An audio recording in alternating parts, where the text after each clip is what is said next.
Started the show and Definitely pulled the wrong button. And here we are, another episode of the Spoiler Room. It's our fourth now, 25th anniversary special. And tonight, to talk about I Come in Peace, a.k.a. Dark Angel, and Class of 1999, is a room full of crew members here. We're going to go right down the aisle. First off, we have, of course, the one and only Mr. Cole Meredith. How are you today, sir? Fantastic. Thanks for having me, man. Always glad to have you here, sir. And joining us once again, the stuffed burrito himself, Gabe is here. How are you doing today, sir? Hello there. I'm doing good. Good to hear. Glad to have you. We have the BFD in his house, the one and only Mr. Glenn Bittner. Hello, sir. Hello. All right. And, of course, back with us once again is Mr. Joe Caldwell. Welcome back to the Spoiler Room, sir. What's up, everybody? How you doing? Doing well. Yeah. Yeah. And we've got Chewie in here somewhere. did I just hear a Wookiee? I think I heard a Wookiee somewhere. And then we have the one and only Paul Salazar. How are you, sir? I'm doing well. I'm still recovering from my Come in Peace drinking game, where every time the bad guy says that one line, or every time Dolph Lundgren kicks somebody, you got to take a drink. And you are still alive and not dying from alcohol poisoning. I'm impressed. It was up there pretty high. And last in our list, but definitely not least, the one and only Mr. Scott Davis. Hello, sir. Hey. All right. You joined in on the game. Nothing but I thought class. we were still playing when Paul said it. Nothing but class here in the spoiler room this evening. And so the first movie we are going to cover this month from 1990 is called Dark Angel, though I like the title better, I Come in Peace, which is a bit more fitting. And here, according to IMDb, we have Jack Kane, played by Dolph Lundgren, who's a Houston vice cop who's forgotten the rule book. His self-appointed mission is to stop the drug trade and the number one supplier, Victor Manning. Whilst, they actually used the word whilst, involved in an undercover operation to entrap Victor Manning, his partner gets killed, and a sinister newcomer enters the scene. Along with his new partner, Lawrence Smith, the two investigate a spat of mysterious deaths. Normal junkies dying of massive heroin overdoses and bearing out horrific puncture marks in their forehead. Coupled with Kane's own evidence, indicates, wow, this is a long freaking summary for this movie. I don't think the writers put that much thought into it. Let's put it this way. Jack Kane plays a cop. He finds two big, huge aliens, and one of them's a cop and one of them's a drug lord, and he helps try to keep them from sucking drugs from human adrenal glands and endorphins. Endorphins, yeah. Yes. Yeah, that's a really long summary for that film. Wow, that's longer than the movie, I think. So I Come in Peace. I think all of us are here. Let's start with Gabe tonight. Gabe, do you remember when it came out? Or were you a little young for that? Oh no, I was 9, and I remember seeing the trailer. Actually, it was on I think it was on Cinemax, or I don't know. I saw it wasn't the trailer; it was just some kind of preview. Maybe it was with another movie I rented, and I'm like, I thought it looked so cool. I wanted to see it. Plus, I recognized Dolph Lundgren from The Punisher, and oddly enough, I didn't know it was the same guy from Rocky Horror. Hey, I was young. Well, it was the black hair. It was the black hair. Exactly. And I'm like, I gotta see this movie. Problem is, I never saw it. I never rented it. I had a mom and pop store, video store, real close to my house. I miss that store so much. It was always checked out. And you know what? I always made a joke with my friends and family that I learned Chinese because it was owned by a Chinese woman, and every time I went to look for a movie, including I Come in Peace, she used to yell, "All checked out! I'll tap out. Like, people yelling. It was insane. It was insane. It came to a point where I had to kind of brace myself, like, she's going to say it, she's going to yell it, and when she used to catch me off guard when something was actually checked in. But anyway, it was always checked out. So then I went to pay-per-view, and we weren't big on ordering pay-per-view movies, but every once in a while the cable company would mess up and they would give you a free movie. That never happened. But yeah, I just, throughout the years, it was always on my mind, and I always wanted to see it, but I never saw it until, I grew up, I got a job, I was buying a ton of movies, and I went looking for it, but at the time I had no idea they changed the name. Mm-hmm. I kept looking, I Come in Peace. I kept going to video stores. Do you have the film I Come in Peace? I'm like, no, that's not even in our system. I'm like, what?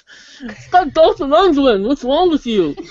So throughout the years, I just never saw it until you announced this spoiler room, and you listed that movie, and it was always on the back of my mind that I'm going to. I'm sorry, my sister is signaling me, and that I'm too loud. It happens. Good. Hey, cameo. It was, so the movie was online, and I was like, you know what? I've got to join this spoiler room segment so that I can actually finally see this damn movie. So I finally saw it. I remember seeing the trailers, always wanting to see it, and finally I saw it, and I thought it was interesting. It's definitely interesting, and we'll get to it in a minute. I just want to get some experiences from the other fine folks here in the room. Glenn, what about you? Remember when you first heard of this film? Oh, I saw this at the theater. Yeah, me too. Yeah.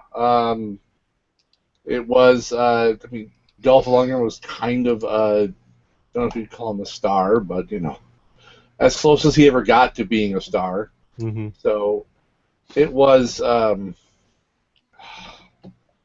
remember walking out of the theater going, okay. It didn't blow me away, Yeah. I think that was kind of when I was coming to a point where I was, I don't want to say maturing in my movie watching, because that's not true at all. But just maybe expecting more out of a Hollywood type film. So, you make a good point, because this really doesn't feel like the budget of a Hollywood film that it would imply from the trailer. I did like the mechanic. Mm-hmm. Oh yeah, the female mechanic, the grease monkey. Yes. Yes, definitely. She was a bit of a surprise too, but it was that early '90s, late '80s. Hey, let's cast a female in a role that you wouldn't expect a female to be in, though. Then kill her. And then kill her, because by God, she can't have that position, right? Yeah, it's like, whoa, wait a minute, hold on a second. Look, we're not starting a parade here, guys. Come on. Joe, what about you? You remember when you first saw it? Yeah, I saw it in the theater also, and literally I had never watched it since it was first released again, but the one thing that stuck in my mind, and every time I hear the term "I come in peace," I always remember the last line Dolph Lundgren says. Literally for 25 years, I remember that line. And can I say it? It's a spoiler, Yeah, right? go ahead. Yeah. At the end, the alien says, "I come in peace," and he's out, and you go in pieces, asshole. So literally ingrained into my fucking mind. I didn't remember anything else about the movie. I thought Brandon Lee was the partner because I had it confused with that other Dolph Lundgren movie. And then Showdown I remember in the alien vaguely. You're thinking of Showdown in Little Tokyo, was it? Yeah. I love that Which was directed by the director of Class of Class of 99. Yes, exactly. No, but that line, literally, every time I hear the word "I come in peace," that's what I thought for the last 25 years. So you're not. I had to watch this movie. That was actually in the trailer. They spoiled the movie in the trailer. Oh, really? I don't remember. Oh yeah. The one thing I was the asshole part, but they cut out the asshole. well, Paul was saying about the drinking game. every time he says, "I come in peace," and I was like, when I was watching, I was like, how much shit did they blow up in this movie? I'm gonna make like a re-edit of everything that gets blown up, because he goes from like precise killing machine to like machine gun rocket launcher or whatever that thing is, and it's like literally they blow up half of fucking Houston in this movie, and I was like, it's pretty fucking bad. It's a good ass movie, man. I was like watching it again, and I was like, now I know I remember the ending because I was into it. I think when I saw it, and my tastes have always been kind of lowbrow, but I was like, this is like one of Dolph Lundgren's best movies, probably, and besides Red Scorpion or whatever. And, yeah, I would say, yeah, definitely. Paul, what about you? This wasn't one that I saw in the theaters. This was one I saw later out on VHS. There were a few scenes where I wore out the tracking. Yes. Hopefully my mom's not listening. There's quite a few good scenes that Greased you can... greased her monkey. Yes, okay. Yes. But this is the Dolph Lundgren that I remember. It's not the one that you see in the Expendables. Because this is the articulate guy. This is the guy that, at the prime of his physical thing, he was doing kicks, and he was, and he was doing these one-liners that were brain damage. Yeah. Well, yeah, and it just he was. This was the action hero that I liked, and this was your typical action film that I grew up with. It had the one-liners, it had the explosions, it had the babes, and then it had Jan Hammer's soundtrack. Oh, come on, that's synth soundtrack. That is like watching Miami Vice right there. Come on. Oh man. Only with explosions and aliens with receding hairlines. Cole, what about you? Did you remember seeing this in the theater? Honestly, I didn't think either of the films we are reviewing tonight had opened in the theater. Yeah, so that's mind-boggling. Yeah, they did. Yeah, I Come in Peace for sure, and I think Class of '99 did too. But I know I Come in Peace did because I saw it in the theater. Understood. That's awesome. I have fond memories of this when it came out. Both these movies come from the same era in my life. When I was up late watching a bunch of movies, we had four channels that we paid for: HBO, Cinemax, the Movie Channel, and Showtime. And it seemed like this movie was on a lot of them, if not all four of them, as well as Class of '99, and also often in the middle of the night. And my father and I would stay up late and watch this stuff and drink our first beers together and do all that stuff while watching these films. And this one really connected with us at the time because Brian Benben is in it, and Dream On was on HBO. Right? And Dream On was a great show to watch with your father if you were, awkward scenes. It was terrific. So that I have those memories of that, period of my life. Watching this film again this morning, it's the worst example of every 80s cop cliche imaginable with some pretty shitty sci-fi execution going on. I don't have a whole lot of good things to say. Brian Benben is doing his best. Dolph Lundgren is a highly intelligent individual. Yes, he is. He really went is. to MIT. He is a smart MFer. So I'm not going to sit here and run the guy into the ground, but I didn't enjoy a rewatch, unlike Class of 1999, which blew me away this afternoon. I didn't have a good time today watching it, especially heading into Fury Road for the 13th time. I will say, I have fond memories of that period in my life, but I don't enjoy the movie. Okay. Nothing wrong with that. And Scott, you, sir, do you remember seeing this first? I did not see it in the theater, but I remember I wanted to really badly because anything sci-fi was in my wheelhouse, and especially if you could have like action stars with sex and violence and everything else, that's awesome. But what I remembered was I've spoken before on the show about how I was like, it was before the internet, so my source for movie info is Premiere Magazine. Right. And I just read every issue cover to cover, and they always had their summer movie issue. And this, I believe, came out in the summer. I Come in Peace. And the thing I remember about it was I remember seeing promos for it when I was on vacation. And the reason I said, wait, what? Because it was not in their summer movie preview issue. It was near the end of summer. It was actually September. It appeared. Okay, that explains it, because I remembered that, because they were covering things like Jetsons the movie, and summer shit, and then all of a sudden, like, I Come in Peace with Dolph Lundgren. I'm like, wait, what? An Escape E is what I thought, because I looked at this movie and I said, this has B movie gold written all over it, except it looks like some idiot actually gave it a few extra $1 million and released it and unleashed it to the masses, which I love, And Dolph Lundgren, I love Dolph Lundgren. He's actually one of my favorite action stars of all time.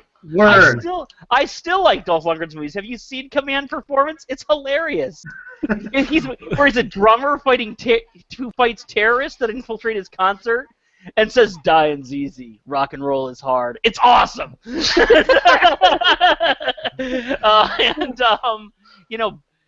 too bad not in the cards for Brian Benben to become our next big action star.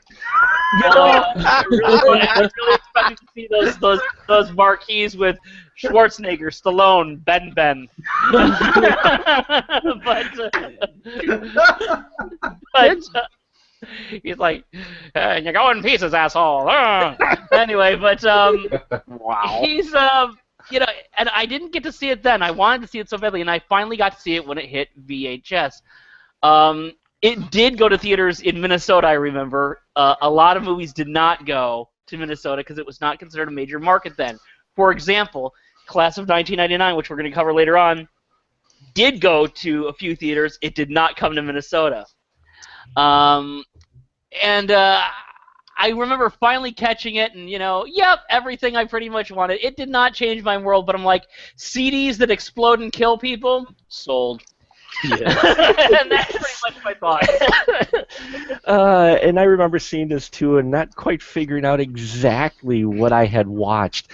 But I knew it was kind of cool because I liked the aliens. One thing I think this movie shows is you don't need a huge budget to come up with sci-fi aliens. Just give them some white hair, some some colored, lenses, and there you go. You find a couple of big guys, you get yourself some aliens. Now, this is brought to us by the director who gave us Action Jackson. Yeah. And he followed this film up, though, with Stone Cold with Brian Bosworth. Craig R. Baxley, if I can, he's one of those directors that was a stunt man mainly. Yeah. Yep. And he's like a big stunt coordinator. If you watch like a lot of the old episodes of the action shows, watch some old A-Team, you're gonna see Craig R. Baxley's name all over that damn show. Yeah, he's a stunt coordinator for 97 episodes of the A-Team. Yeah, he was one of those people that was kind of like your Hal Needhams and stuff. He was a stuntman first and a director second. But if you saw his name, so if you see his name on some Sandra Bullock romance, I don't expect much. If you see his name on something where it's an action film, there's going to be explosions in that movie. So we have our characters, as you folks have all heard. We've got Dolph as our main Jack Kane, and this is like the buddy cop film. They've had some really great ones, and so they figure, we can just follow that formula with just about anything. And you guys brought up the name Brian Benben. There's one actor I would have never saw in a sci-fi action film.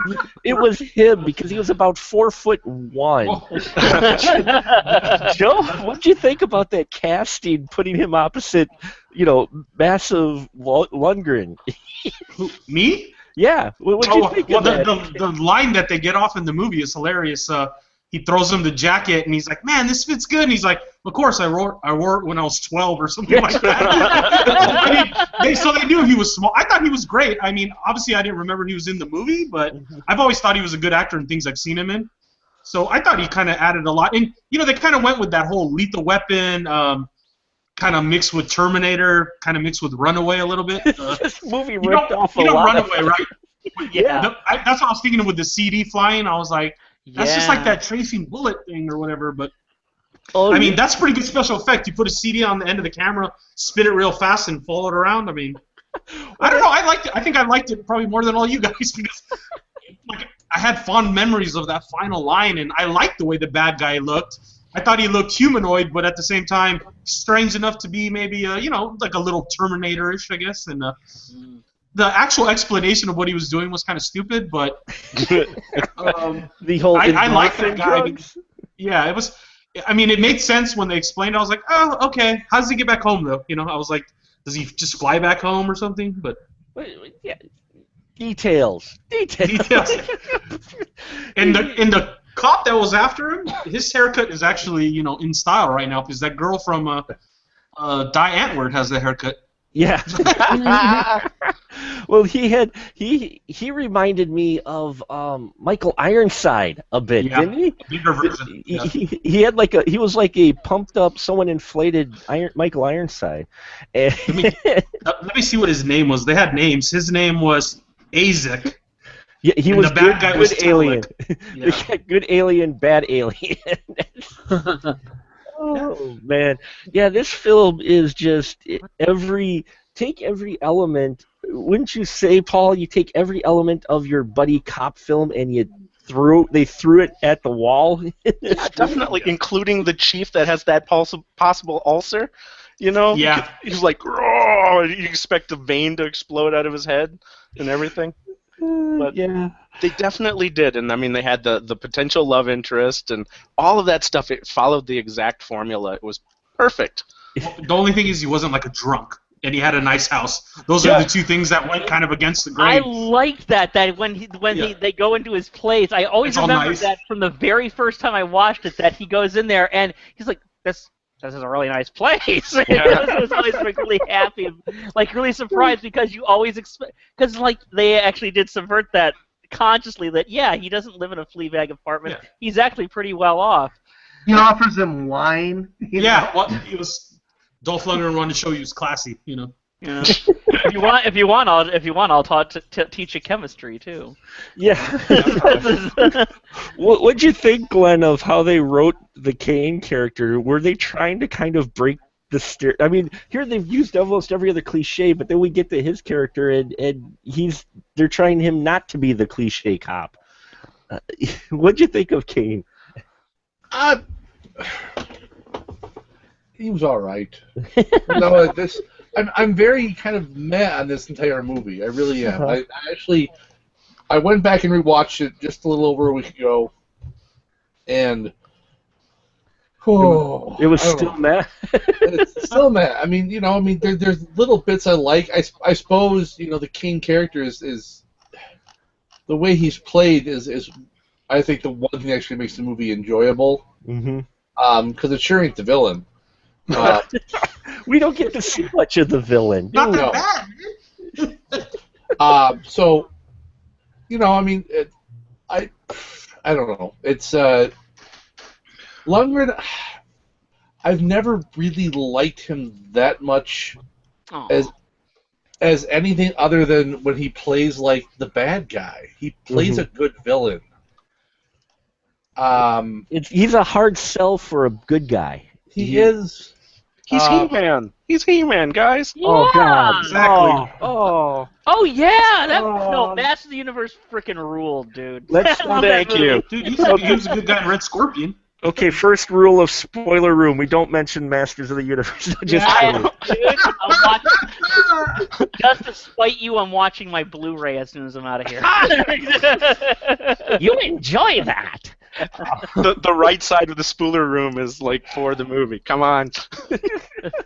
The one part I think that displayed probably the worst acting in the movie was towards the end also, when the alien shoots that dart thing at him. and he's like fighting with like it looks like a coat hanger. They extended that scene way too long. He's like fighting with like a, and I was like, Dolph, you're like fighting with like a spearhead, you know? It's like.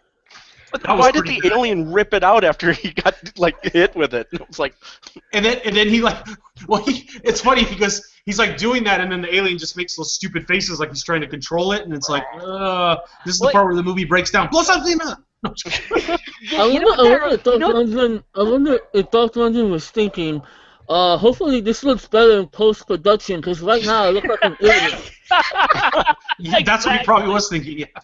Exactly. Well, you know what it reminded me of this last time I was watching it. Of course, I didn't see it when I first saw it, but this last time when I watched it, and I got to tell you guys, I only saw it, most recently time I saw it was like late last year, sorry.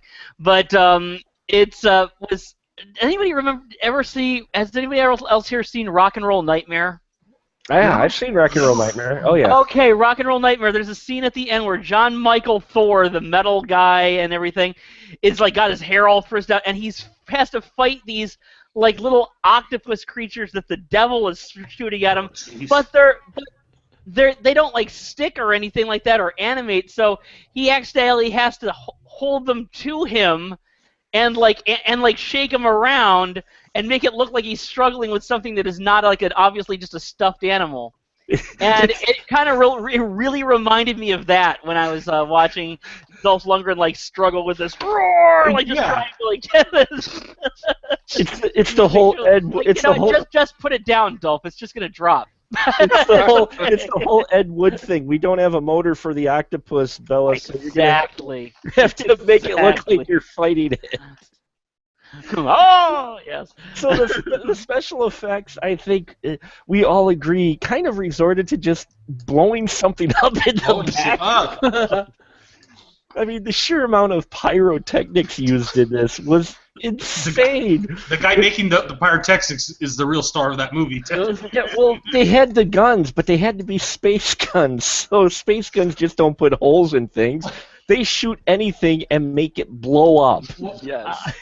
And the best part about that is, if you think about it, they had that one, the device, the spinning blade thing, totally precision device. You know, this totally shows how advanced they are. And then their other weapon is this totally worthless thing they can't hit anybody with that just blows everything up. Like a total contrast of like weaponry. It's like, But it had 4 settings on it. Come on. yeah. Like Spinal Tap. Go to 11. Yeah, the 4 settings, which, just blow things up bigger. Bigger, exactly. It was like Bimbo Cop. It was set to worthless. Set to worthless. What? And did anybody, the one thing I was laughing at, this is kind of the Lethal Weapon thing too, but the bad guys were called the White Boys. Yes. And they were like yuppies, and I mean that's obviously organized crime is done by people like that, but I thought that they called them the White Boys. That shit was hilarious. Cole, I know you didn't like it too much, but wouldn't you say that totally was a pop culture thing? I mean, first we're moving into the 90s, so instead of cocaine, our bad guys are heroin addicts, and heroin dealers, because cocaine is so passé, and they're yuppies. They're bad guy yuppies. How 90s is that? Late 80s, early 90s? It's pretty 90s, man. It really is. It is. Man, I don't have a whole lot to say about it, unfortunately, but I again, watching it today, well, all I thought was, Brian Benben and Dolph Lundgren. Wow, that's fucking nuts. That happened. That's star power, man. Brian Benben and Dolph Lundgren, and Dolph Lundgren's like, "You want a glass of wine?" It's such an odd film. Again, though, I have fond memories of actually watching it when I was 13, 14. However old I was. But yeah, no, that's all that subplot. It's very early 90s. It's very, it fits in with Class of 1999 and also a lot of other films of its sort, like Prayer of the Roller Boys, and a lot of these early 90s apocalyptic movies have a a lot of the same sets and actually a lot of the same songs. Yeah. I noticed Head Like a Hole was in one of these films that we're covering tonight. I forget which Yeah. one. But that was also in Prayer of the Roller Boys too. So I'm wondering if the studios had I don't know how all that works. TBT Records just giving the damn CDs out. It was probably their CDs that they used to shoot at people. Old, like 9 Inch Nails albums. Yeah, exactly. Boom. That's what I got a kick out of this. I remember watching this back then, and now thinking back to it, Gabe. The CDs were just on the rise, late 80s, early 90s, and so they took the technology and made it a weapon, Gabe. What'd you think of that? That weapon? That was spectacular. I mean, I wish I had seen this movie when I was a kid. I would have probably gotten a kick out of it, but I got a kick out of it now. And you know, I always knew CDs were dangerous. On the one hand, CDs can be dangerous. You know, I always believe that you can turn anything into a weapon, but a CD can kill a motherfucker if you handle it right. And now this movie has confirmed that if you are an intergalactic alien with advanced weaponry, you take this CD. It makes me wonder what he would have done with an 8-track. But I mean, I thought that was spectacular. I mean, I just wonder what was on that CD. You know, was it some good music? Was it some shitty music? I mean, was it Eric Clapton's greatest hits, or was it Wham? I don't know. Wham. With a Wham CD. Well, let's not forget the other. Let's not forget the other film that came out this year that also had an alien. That shot something that was Frisbee disc-like, and that was Predator 2 came out in 1990 as well, with the exact same weapon. Wow, you're right. There are some definitely Predator traits in this movie also, definitely for sure. Well, because he was that was his last stunt work was on Predator, and you can see the director of this film. Oh, okay. The director of this film, what's his name again? Craig R. Baxley. His last stunt work was on Predator. So you can kind of see that in here. I mean, did you guys catch the foreshadowing at the beginning of the movie with the guy messing around with a CD thing and it shot out? Yeah. It was like, I didn't notice that the first time, you know? And then when I watched it again, it was like, oh my God! Well, this movie works on so many levels. It's so deep. And then he used the speaker to catch it. So it was like, I was like, when he pulled the speaker out at the end of the car, I was like, Dolph Lundgren, you are fucking brilliant. I was like, alien doesn't have a chance. Jesus. The disc is cutting through people's throats and through walls, but apparently Ben has a sleeve that blocks it. Did you see that? I know. Yeah, it did. I made that note, actually. It never turned around to get him. That's what I put that. I was like, that thing never turned around to get him on that scene. It's like, oh, what? Yeah. Well, you know, this thing is just so cliche. You even get the whole shtick with your leading character because we've all seen enough of these action films or whatever where your main hero's got a thing where, you know, he's got this thing that he won't break, this bond or whatever, his word. And in this one, it was his promise. Promise me. And he's like, I never break my promise. What the hell, man? Now, you get some other interesting characters in here, including one where they get the... I want to talk about some of these side characters because I thought they were more interesting than our main characters. One of them was the universal creepy guy, Michael J. Pollard, playing Boner. It was the growing pains guy all grown up. He was just crazy. But some of you got it. There you go. or Boner from Revenge of the Nerds. That was a common name back then for guys. But you know what? Whenever I actually have a kid, I'm naming my first son Boner. So. No. What do you think of some of these side characters like Boner and the scientist? Scientist, yeah. Oh man, that guy who was hopped up on caffeine, which wasn't that another, correct me if I'm wrong, wasn't that another concern back then about too much caffeine in your diet or whatnot? Yeah, it Back in the was. 90s, wasn't it? He's all popping like pills too, so it's kind of like that was pretty funny. They were concerned about it for me. I know. I don't know. And we already mentioned we do have that female grease monkey for a very short time in the film. And then, of course, we have as well the theme of the government wanting to weaponize aliens. They always Oh, want to yeah. do that, man. You'd think they'd learn. Well, that scene, there's a scene, folks, in this film where the boss of Ben-Ben's character, Smith, Agent Smith, Ben brings him a weapon or whatever. I was just like getting a Matrix. It is Agent Yes, Smith, yeah. it is Agent Smith. Arwood, Larry Arwood. Smith. Arwood. Mr. Lundgren. Anyway, sorry. Tell me, guys, this wasn't too bright of him. Here he has his boss who he kidnaps the gun for him and gives it to his boss. His boss makes the line about breaking a few eggs. Dolph shoots him before he can shoot Agent Smith. So what does Agent Smith do? He takes his notebook with his handwriting on it and throws it on the body. I noticed that. He is not a very good special agent. It's because he's too much by the book. He doesn't use his instincts.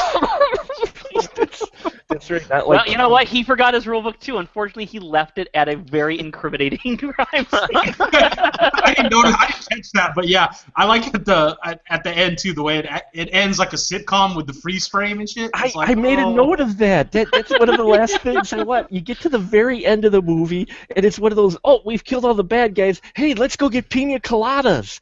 They were gonna go Let's play to an awesome rocking pop song. Touch me tonight. Oh, folks, if there was any film that we're covering during these 25th anniversary specials, I think this one is like the epitome of 90s action film. I gotta tell you, Yes. you know what character I wish we could have seen more of? I wish we could have seen more of Dolph Lundgren's partner before he got killed. He had that great line when the villain asked him, well, what university are you from? I'm from the University of Suck My Dick.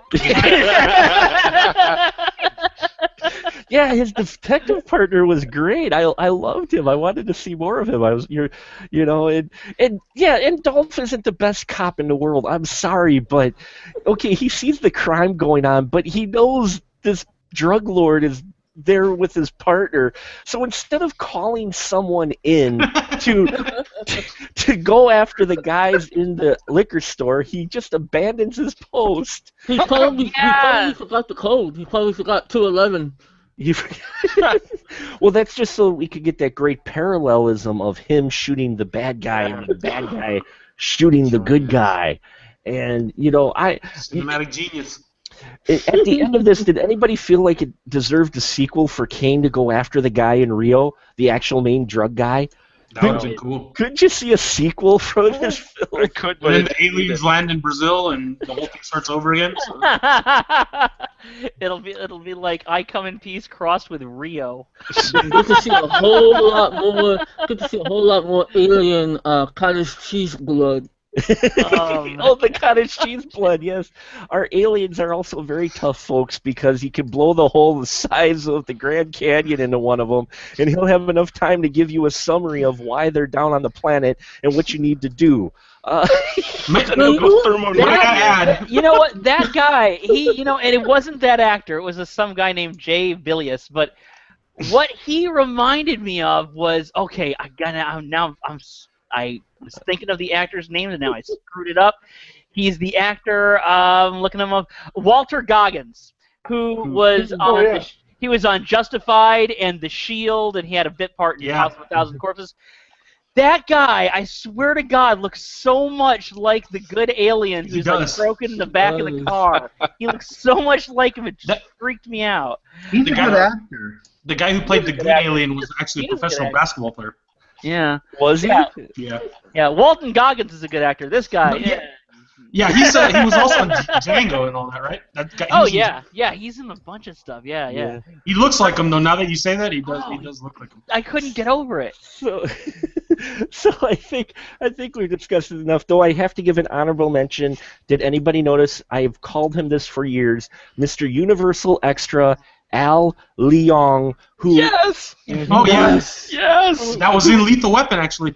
he was in Enzo? every action film Enzo. you Yeah. could think of. He's the guy with the Fu Manchu mustache and beard, the Yep. really long beard, and the Asian guy who, if you needed a minion in your action film, a henchman, he played it. He was in Die Hard, Lethal Weapon. He was in this. He was in. I mean, that Big guy was Trouble, in, Little China. Yes. The guy, hold on, this guy, he's great too. I love seeing him every time. I mean, the guy's got like 60 films to his name. He was in She's Having a Baby, Lethal Weapon, Big Trouble. Yeah, just all these. And then he'd even do TV. He played the baby, and she's having a baby. and then in TV, he played at least 3 different roles in the A-Team. There you go. I loved seeing him in here. So, yeah, Dark Angel, a.k.a. I Come in Peace. We've got raspy-voiced aliens. We've got all your 90s cliche. I have fun with this film. I can understand completely why Cole didn't care for it too much. It's not. but- It's not the best movie. It's not the best movie. It was okay, but I mean, it's like it also did have probably the biggest role ever, aside from Big Top Pee-wee, for Matthias Hughes, who played the bad guy Alien. Yeah. Oh, yes. And yes. he always had like that really weird looking face and stuff, which made him perfect for this part. But of course, he was like a human in every other role, which was off-putting. And it was like he was like one of those guys who just you had where action movies had a kind of a regimen of things to fit. Like it wasn't so much that you were a great actor or anything. It was like has muscles. Okay, you're in. Knows karate, you're in too. Matthias Hughes, can do both. Wow. And they just put him in. So they put him in movies like No Retreat, No Surrender 2. A lot of those movies from PM Entertainment, the straight to video people. PM. Dude, he has a huge list of movies. It's Oh just yeah, also a Klingon. dozens and dozens. Klingon. Yeah.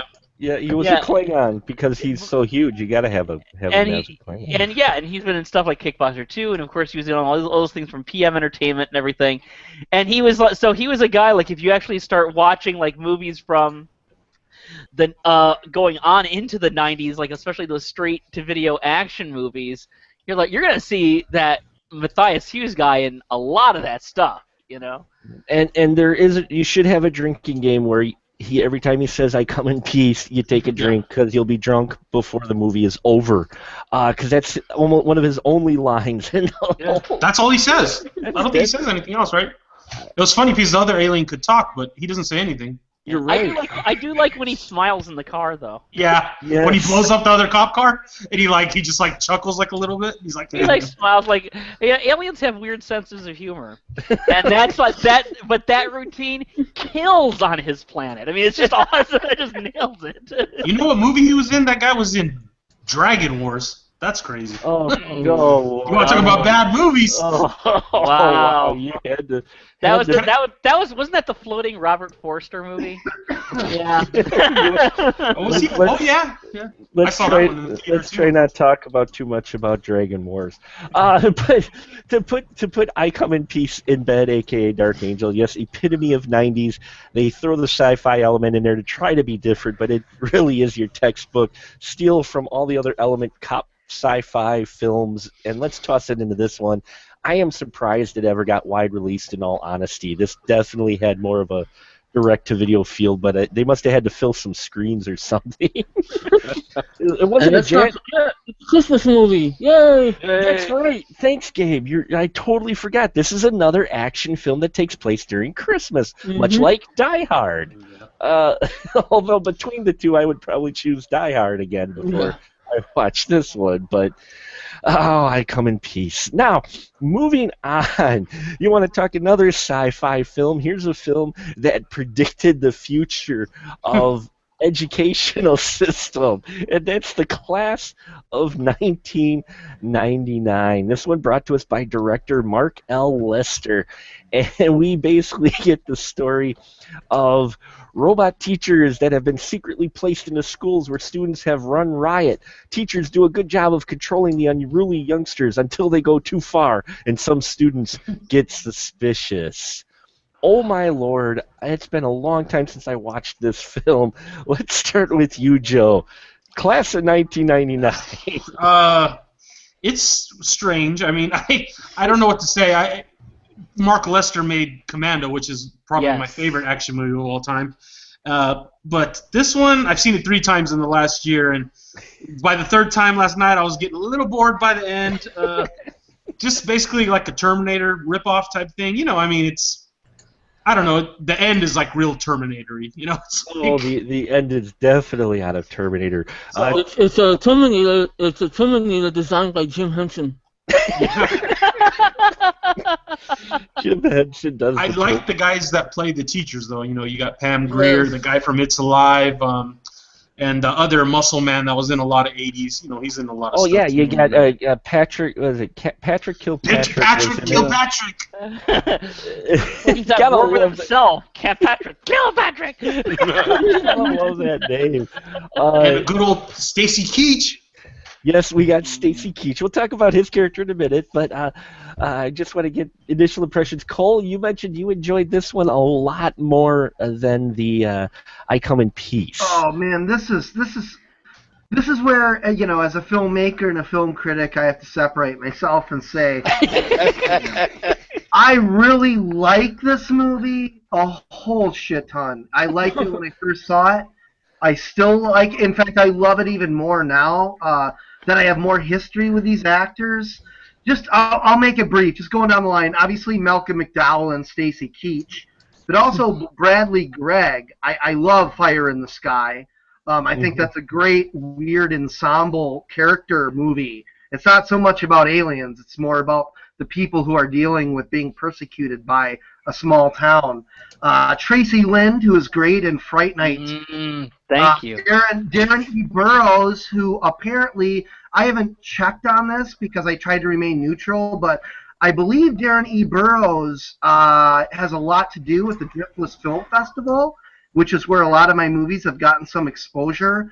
But his biggest thing was, you know, Northern Exposure, where he played Ed, to great effect. It's a great character. Also, obviously, Pam Grier, John P. Ryan, Joshua Miller from Near Dark and River's Edge, a phenomenal young actor. I mean, really, really good actors and performances in this. And really what I notice now, you know, being a director, I hadn't watched this since I was a kid, but being a director, how they managed to find and use locations to their advantage that looked like they were apocalyptic, you know, without needing CGI or a whole lot of manipulation. A lot of the sets just looked like they were run down and overrun with gangs.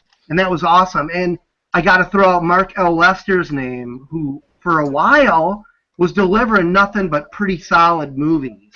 I mean, I've never seen Class of 1984, full disclosure, but Firestarter, Commando, Armed and Dangerous, Class of 1999, Showdown in Little Tokyo, which is one of Brandon Lee's few and greatest performances. Extreme Justice, which is a really good and creepy action movie. Night of the Running Man, which that one's pretty cool, yeah. That movie kicks ass. This guy is delivering good stuff, man, and this is a solid film on an enjoyment level. I mean, it's not high art, but I like it.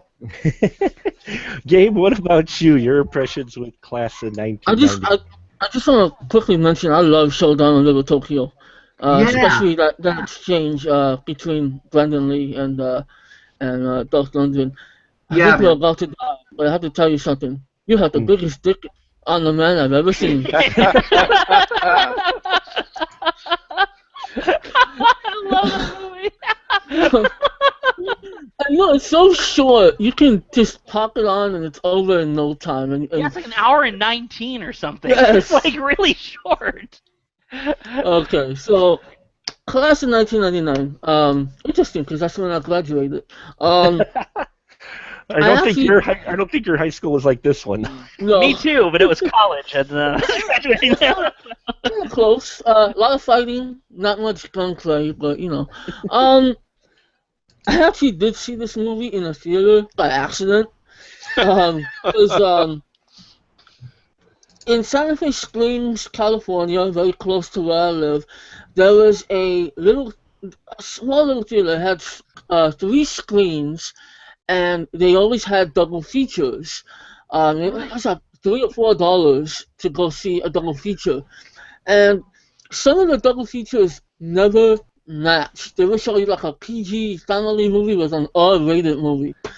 Now I That's don't. awesome. Oh yeah, hell yeah. That's awesome. I don't remember what movie. It was me, my sister, and some of our friends from the neighborhood. We went to go see. I forget what movie it was. It was a big budget Hollywood film, and that's what we went to go see. But there was this movie, Class of 1999. We had no idea what it was about. What the hell? But it was the first movie to show, and then we saw that other movie. Now, I'm sitting there and I'm watching, and I'm like, this is I'm like 9 years old, and I'm like, this is awesome. This is freaking awesome. Like, I mean, it definitely had that Terminator vibe, of course, but, it was so much fun. And the thing that cracked me up was when we left the theater, we were talking about that big budget, Hollywood film. We were talking about it like it was the greatest thing ever. And then when we were in the car and we got to Class of 1999, everybody's like, that was a stupid movie. Oh, that movie was so stupid. Oh, God, that was horrible. And they came to me and I'm like, yeah, it was terrible. Oh, peer pressure. But then it came out on cable. And Cinemax was notorious for showing it. Yeah. And I would watch it every time. It was late at night, I would watch it. And I remember my sister walked in on me like, oh my God, you're watching that stupid movie? I'm like, oh, you know what? I lost the remote control. So, yeah, I remember the movie when I was very young. I saw it a few times on Cinemax, and then it just kind of went away. And they even came out with a sequel with Sasha Mitchell. I never saw that one, but I always wanted this movie, and it just kind of disappeared until that same video store that I referenced earlier. They were closing down, and they still had the VHS on sale. And when I got my hands on it, it was like the greatest achievement of my life. Like, I'm like, yes, I got Class of 1999. But I like the movie. I have fond memories of it. The one thing that I've never forgotten is when Pam Grier, her character, opens up her chest, and you got the Hispanic gang leader like, oh my God, she got bionic tetas. I will never forget that. Every time I see Pam Grier, I think bionic tetas. She got bionic titties. It's like, this movie, Class of 99, it's brilliant. It really is. It's insanely brilliant. I will agree with that. Glenn, what about you? Class of 1999?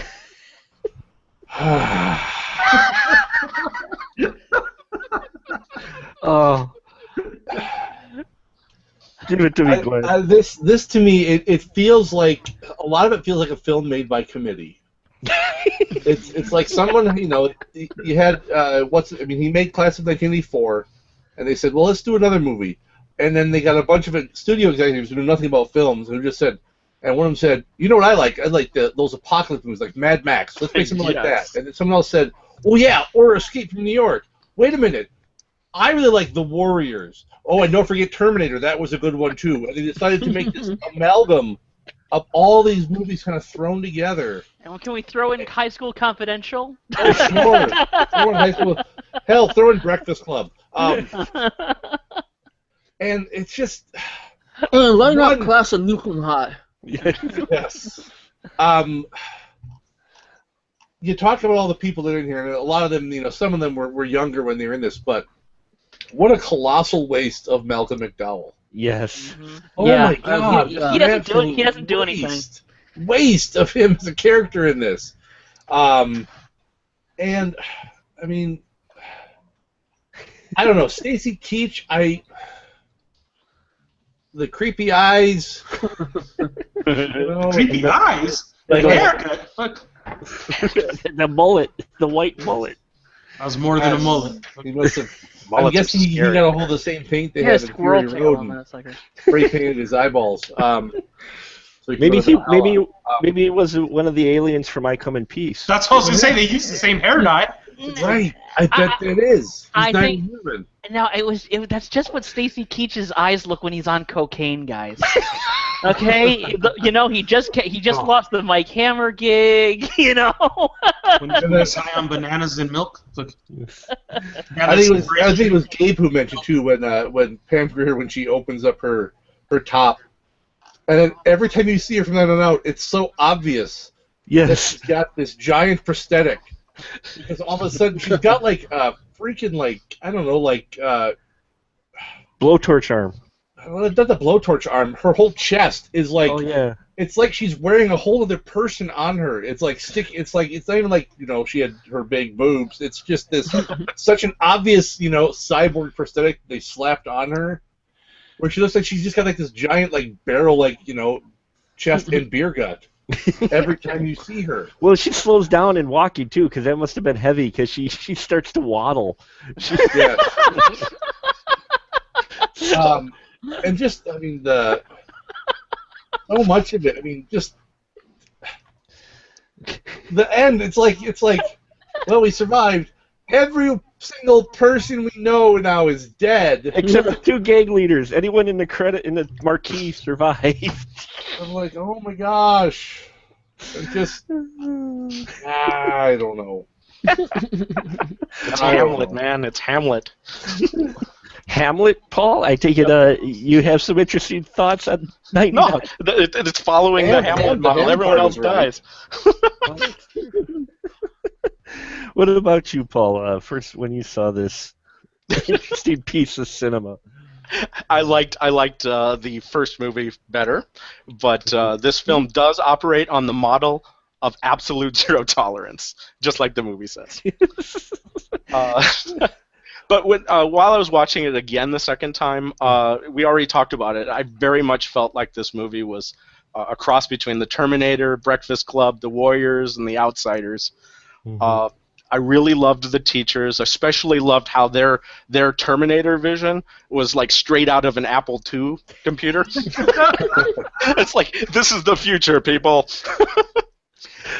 I made a note of that their text, their Terminator vision, their robot vision was just basic text. Exactly, it was like amazing. And then on top of that, you had everybody speaking in this hilarious dialogue, and their costumes with the big shoulder plates, that they used to have the shoulder pads. It was like this is what people in the end of the '80s thought that the year 2000 would be like, And it was just like, oh my God, the cars were outrageous.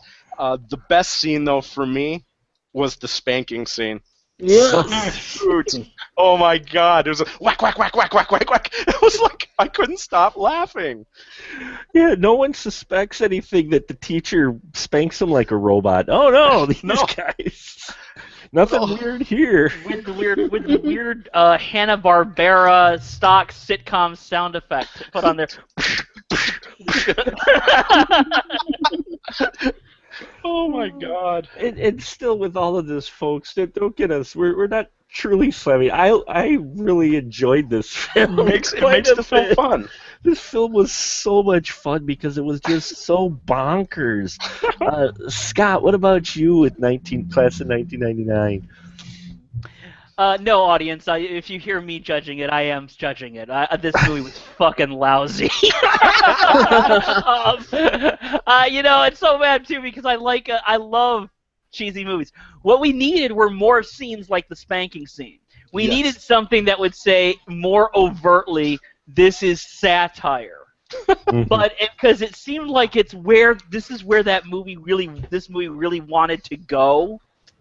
but it's like it kept being held back by taking itself so seriously. So, oh gosh, I'm sorry guys, I can't remember which one of you mentioned Prayer of the Roller Boys earlier, but but I mean, it's kind of like that. You know, one of the worst things. I mean, you got a great cast, amazing cast.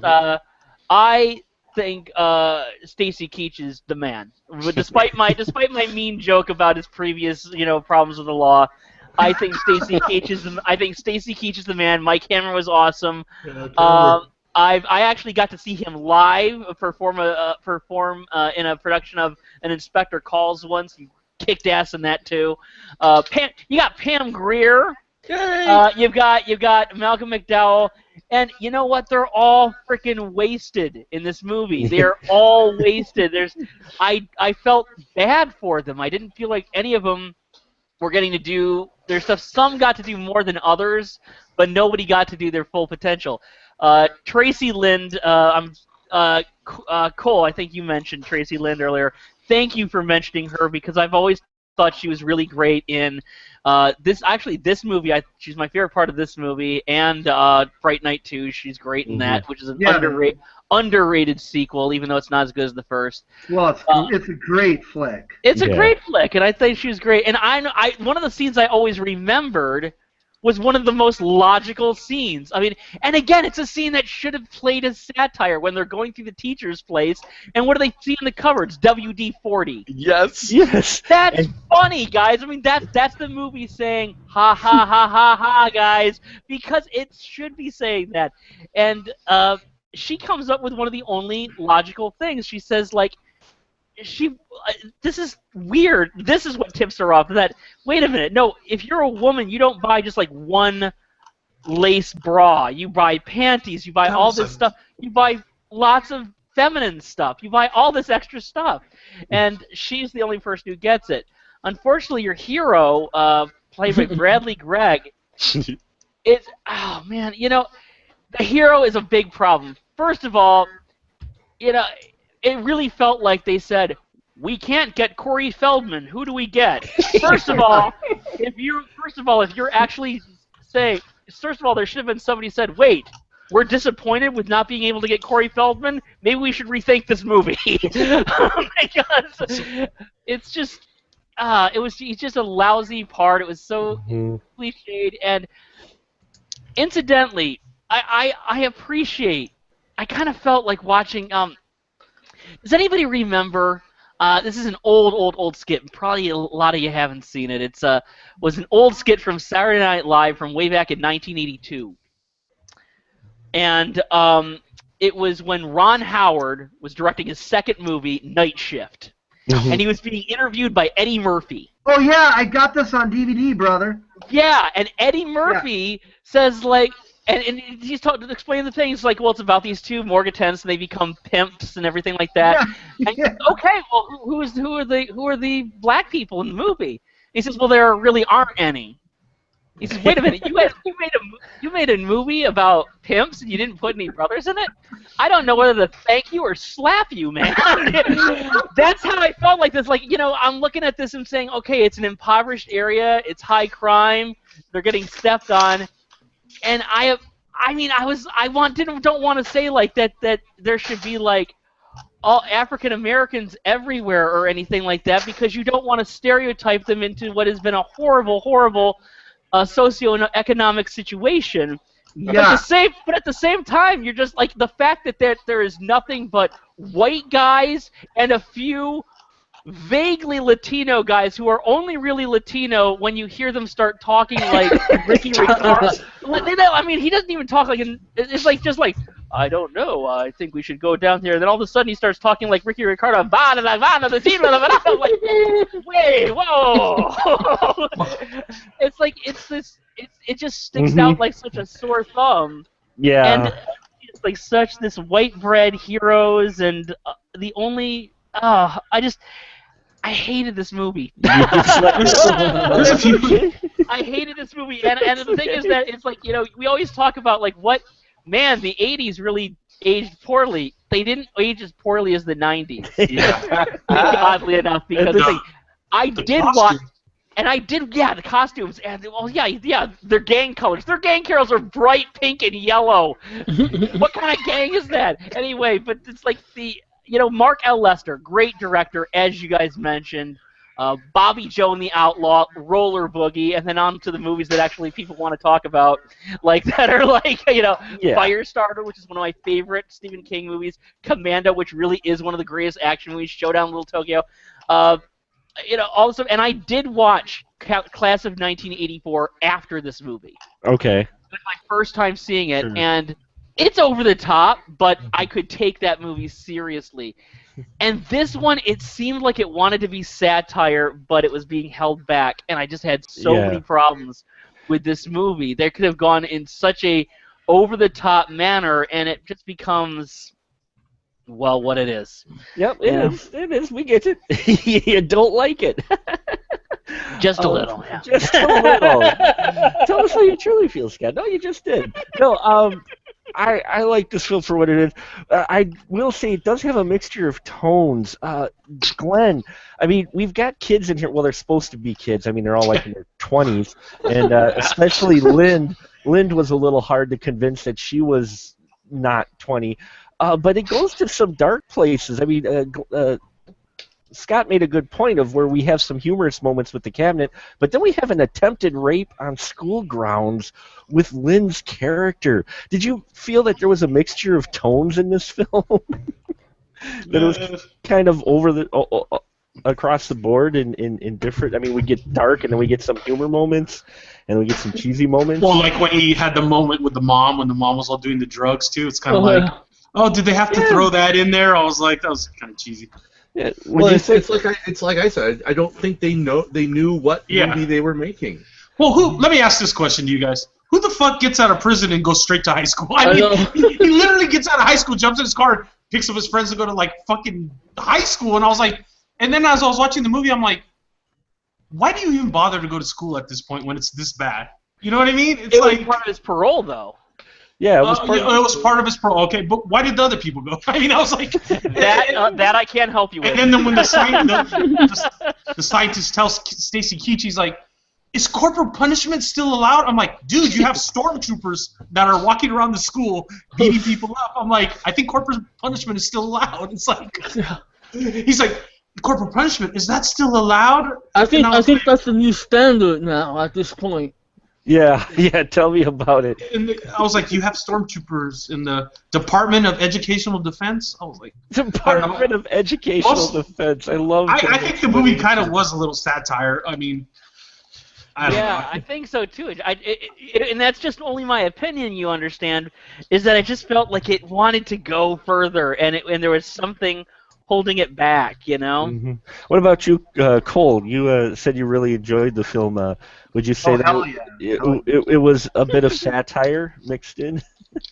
Well, sure.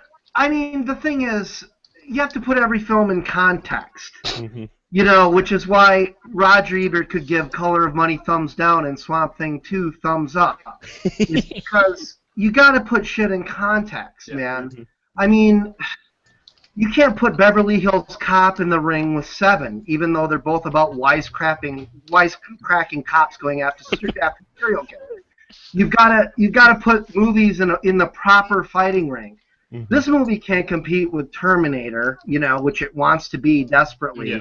But it certainly can compete with I Come in Peace and Prayer of the Roller Boys and a shit ton of movies like it, all of which I believe it's firmly better than. I mean, if you're a 14-year-old boy looking for entertainment at midnight on Cinemax in 1991 or 2, fuck yeah, man, put this on. I think there's a couple of great scenes. I think the scene with Bradley Gregg and his family, it's cliche now. When I first saw it, I had a little bit of, I was like, yeah, that's good. I was behind it. I mean, I didn't question the fact that there weren't black people in it because there were already movies that dealt with that element. I mean, this is a different type of movie for a different fan base. You know, this is probably for Midwestern white boys up at midnight Okay. For being persecuted by their parents for listening to Downward Spiral. I got more of the impression, and get me wrong, this felt like it was a yuppie apocalypse. Yeah, totally. Apocalypse. Well, it's Seattle. I mean, it took place in Seattle, so you're not going to have that many, black guys in Seattle. There's not even that many now. So it's like, by 1999 there wasn't, and I don't know. Tonally, just to answer your question directly, Mark, I didn't mean to skirt the question, but I think it works fine tonally. I mean, there's some jokes that certainly worked among the group of guys I watched it with when I was a kid that don't work now, I'm sure. If we were all to sit down and watch it as people in our mid-30s, they wouldn't work. But the spanking scene is epic.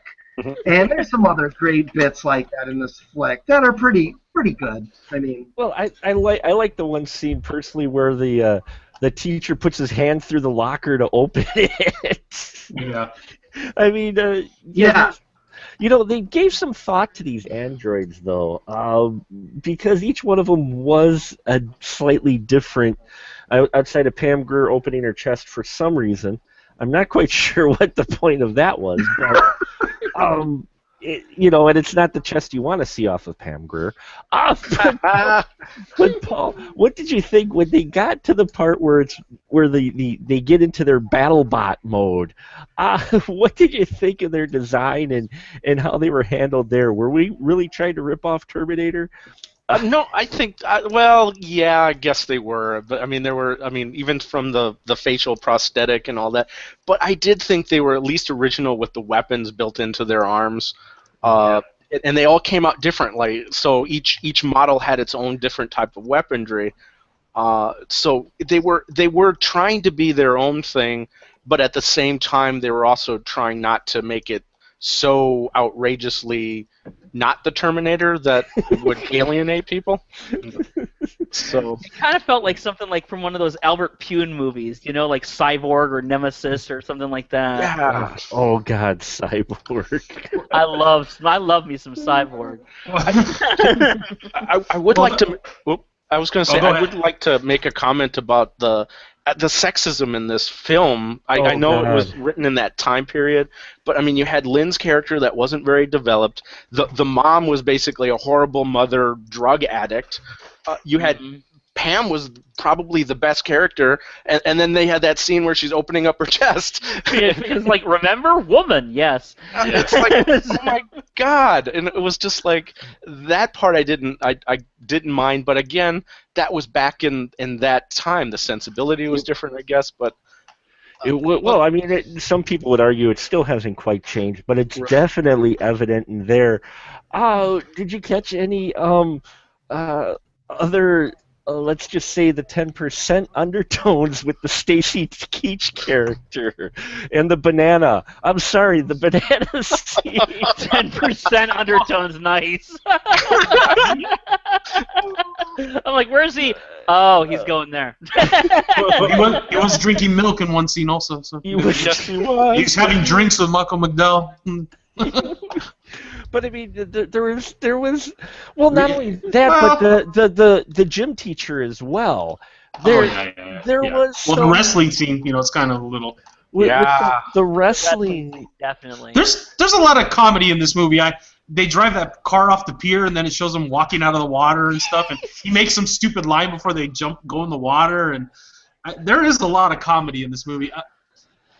The one thing I was going to say about context, when he brought up context, if you look at it in context, the first note I have here is like it was during like when gangs were like the scariest fucking thing. Everybody was scared of gangs, Yeah.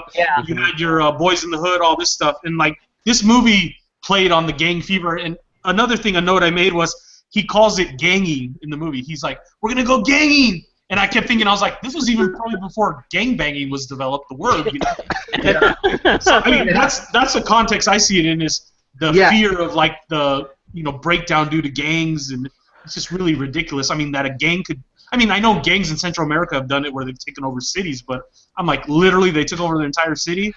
Yeah, well, that's the way they had this. Hey, Gabe, wouldn't you say, did it feel like Detroit from RoboCop? Yes, it did. Nice. It did. Well, that's another thing it was ripping off, yeah. Oh yeah, yeah, that's it. And it's funny that you mentioned all those other. You know what? This is like the film Colors, except Yes. amplified. You know, like in Colors you have red and blue. And this, like you mentioned, has orange and pink. So it's like let's amplify the color and make these gangs more of a threat. They're gonna take Yeah. over the entire city. And Colors that came out 2 years before it also. So. I'm glad you yeah. brought up that movie because as soon as people started talking about like the gang movies, all I could think of was, oh shit, Colors. Colors.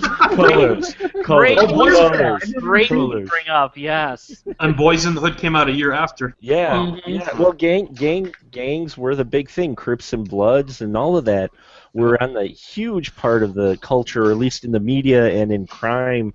Yeah. Those were the focus for a while. I mean, What year was New Jack City? New Jack City was 91. It was 91. Yeah, so it was during that time because, and it's explainable too. I remember watching on our top porch of our duplex in where I grew up as a kid, watching the gang fights down on the street down below. Well, they didn't quite fight.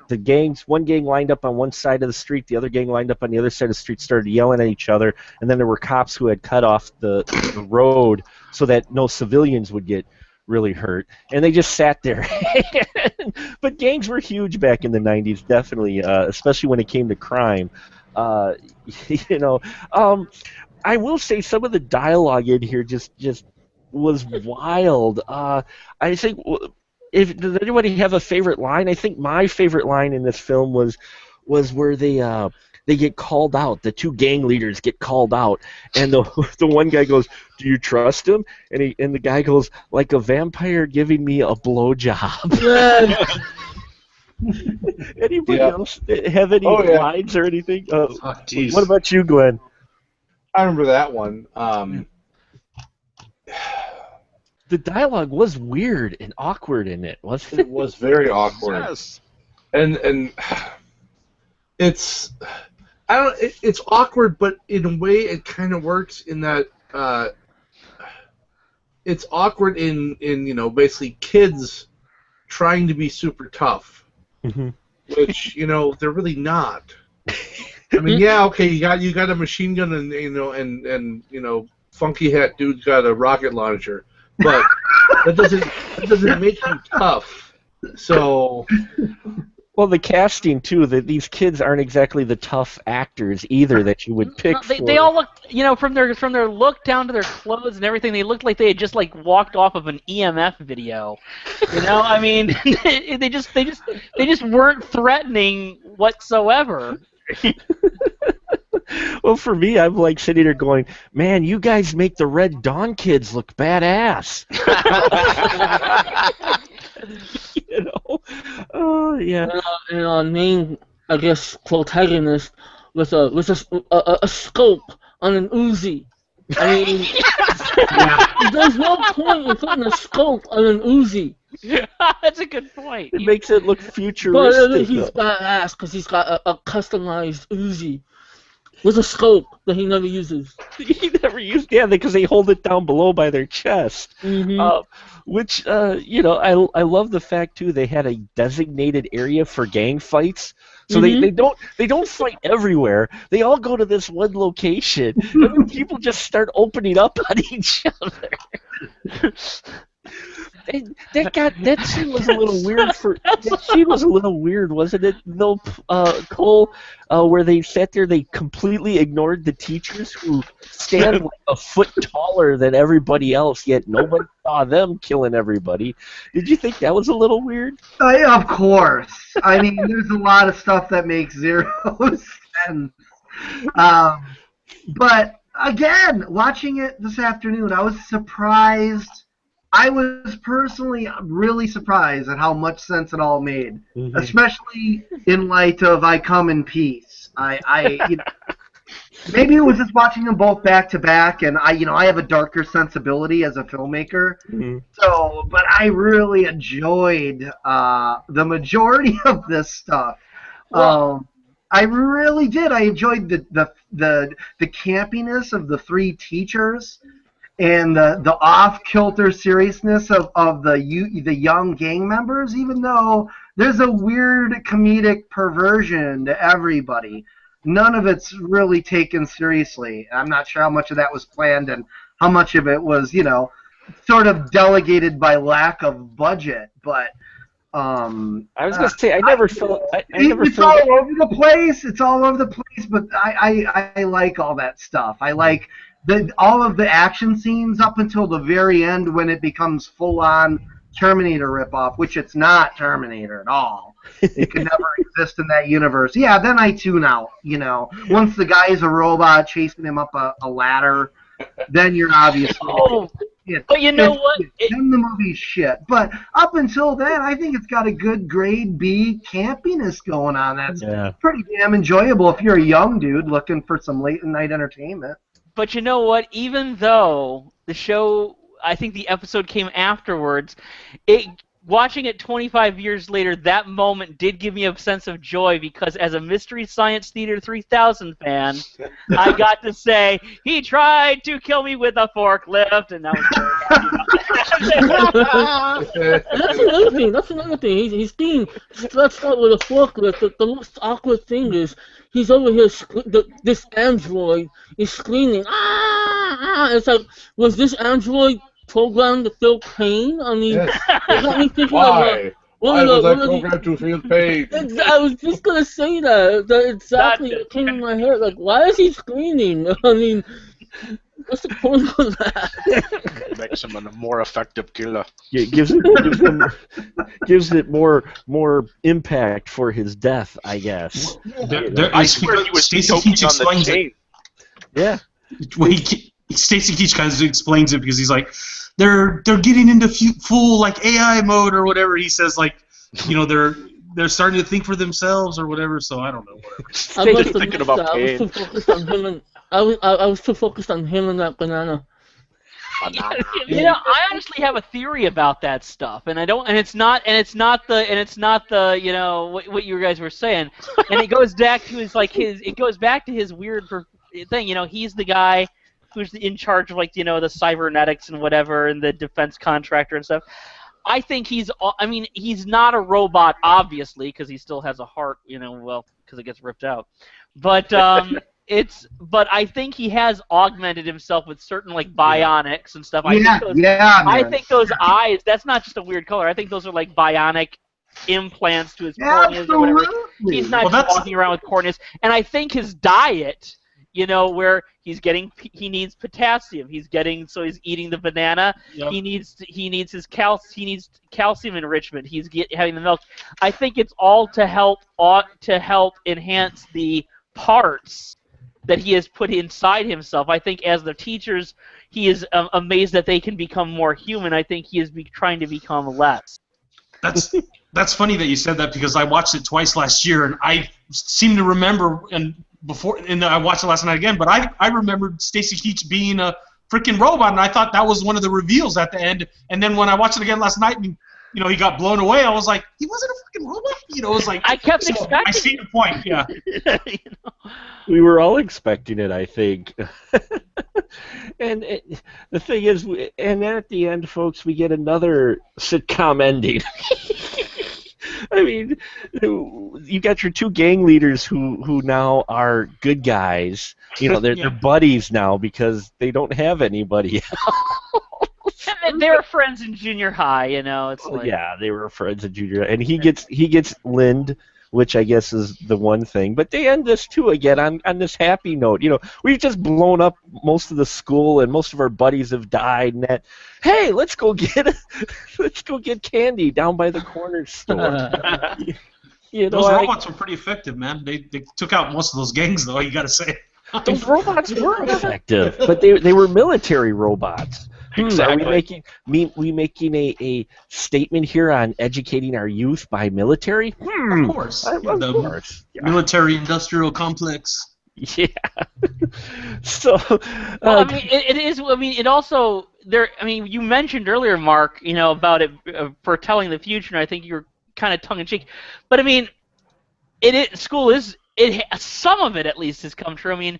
One thing that I'm told anyway. I haven't gone back to visit, but one thing I'm told is that within 5 years of me graduating from high school, they installed metal detectors all throughout the school. Yep, that's true. And I mean, that was that To one. catch the robot teachers. And that was you know what? That wasn't in Seattle. That wasn't even in Minneapolis. That was in a little dinky small town on the Minnesota-Wisconsin border. That they were installing metal detectors. What's this guy? What are these people bringing to school? Stacy Keach. Must have brought something. They have Stacy Keach hidden in their backpack. Robot eyes. They have something. I don't know. I don't know. Something must have happened. So I don't know. So, class of 1999 and I Come in Peace, two sci-fi films from the 90s that scream the 90s. I think you could put it any less. And, as you can tell, folks, we do have a wide variety of tastes, and whether or not you do enjoy these films or not, I think you should go see them out at least once to experience them and give you a flavor of what things were like for sci-fi fans as the 80s ended, which is like a golden age for sci-fi, and we get into the 90s, and things really did start to change, and these are definitely two pieces of evidence of that. So I think we're going to wrap it up for tonight, gentlemen. Why don't we just go down the list really quick? Cole, where can they find you at? I'm on Facebook currently, Cole Meredith. Shadows and Lovers Productions, if you're curious about my many personal film projects, and Horror Roar, R-O-A-R, for my fan art. But thanks for having me, Mark. This was fun, man. Oh, definitely. Always glad to have you here. And Gabe, where can they find you at, sir? You can find me on YouTube, Stuffed Burrito Entertainment. I'm starting to make more videos now, so I guess that's a good thing. And definitely follow me on Twitter. It's at Stuffed Burrito E. I couldn't fit entertainment in the name. I like to post a lot of witty comments that will make people laugh and spread joy around the land. Yay! We need more joy. And Glenn, what about you, sir? You can find me in places. Glenn, you are a mystery wrapped in an enigma. YouTube, BB Bunker, Naked Hobo Productions, Facebook. Same thing, BB Bunker, Naked Hobo. I don't even know where I am anymore. And Joe, I don't even know where I am. Are we starting? Are we ready to start? Yeah, we're going I come in peace. Yeah, Glenn, what were your thoughts on the I Come in Peace? Is that what we watched? No, I'm sorry. We watched Dark Angel. Anyway. Wasn't it a TV show? Touched by a dark angel. Wow. Joe, what about you, sir? Yeah, you can watch me on YouTube, or you can just type in my last name on the internet. You should come to me. Cauwel, and then put a 3, and you'll be good. Something will come up related to me. You will come to him, and then you will come in peace. Anyway. But you'll go in pieces. And Paul, sir? You can probably catch me at my office at the Department of Educational Defense. Yeah. But mostly you can find me at forsakenfilmreviews.wordpress.com. Awesome. And finally, Scott Davis, sir. I'm all out of wit. I can't do it. So you can find me at movieocrity.com, MOVIOCRITY.com. I'm also on Twitter at Movieocrity. I'm on Facebook. And you can also catch my web series. Guess what it's called? Movieocrity. It's on Vimeo. It's where the only place you can see all the episodes because YouTube sucks. But if you're too lazy to leave YouTube, then most of the episodes are there too. So yeah. Awesome. And you can find, again, all these links on specialmarkproductions.com, where you can find our archive. You can find my stuff there as well. My reviews for We Live Film and for the Final Cut channel, where I do mostly indie films, but I may start getting back in wide release. I've had a number of people ask me to start doing them again, so I don't know. Tossing that around. And you can find all kinds of other stuff there and links to these fine folks' stuff as always. I hope everyone are enjoying these 25th anniversary episodes. I know I am, going back and revisiting some of these films from when I was 15. It was a very good year. And I hope you go out and seek these films. And stay tuned, because we got a lot of great episodes. Our next episode is our 50th episode. We will be doing something special for that, in that we will be covering films. We are all picking films that are from 50 years ago. So back from 1965. So stay tuned for that. Make sure you go to podcastland.com and vote for us in the TV and movie category. We're still like in the 6th or 7th place there. So give us a vote there. And tune in next time for Here on the Spoiler Room, because the conversation is fresh, but we definitely spoil the movies.